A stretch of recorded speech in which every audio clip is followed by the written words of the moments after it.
তো চলো বন্ধুরা, আবার এসে গেলাম দুপুরের খাওয়া দাওয়া নিয়ে। তো চলো তোমার সাথে শেয়ার করবো বলে। তো প্রথমেই জানাই রবিবারের দুপুরের শুভেচ্ছা। তো চলো আজকে কি রান্না করলাম রবিবারের দুপুর বলে কথা। যেহেতু আজকে বেশি কিছু রান্না করতে পারিনি, আজকে খুব দেরি হয়ে গেছে। তো চলো কি রান্না করলাম দেখিয়ে দিই। এখানে আছে ভাত, ভাতটা কিন্তু গরমই যা বাড়ি বেড়েছি।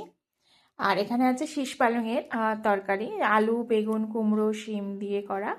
আর নামাবার সময় অবশ্যই ধনেপাতা দিয়েছি, ছড়িয়ে দিয়েছি। এখানে আছে কুচো চিংড়ির বড়া। কুচো চিংড়ির বড়া কিন্তু আমার ভীষণ ভালো লাগে, আর এই মানে বড়াটা দিয়ে আজকে অনেকটাই বেশ ভাত খাওয়া হয়ে যাবে। আমার যে কোনো বড়া দিয়ে বেশ ভাত খেতে খুব ভালো লাগে, আর কুচো চিংড়ির বড়াটা সত্যিই আমার খুব পছন্দের। আর এখানে আছে দুটো আমুদি মাছ ভাজা। আর এখানে ওই কুচো চিংড়ির বড়া দিয়ে একটু ঝাল মতন বানিয়েছি, বললাম না দেরি হয়ে গেছে, বেশি সময় ছিল না কিছু বানানো।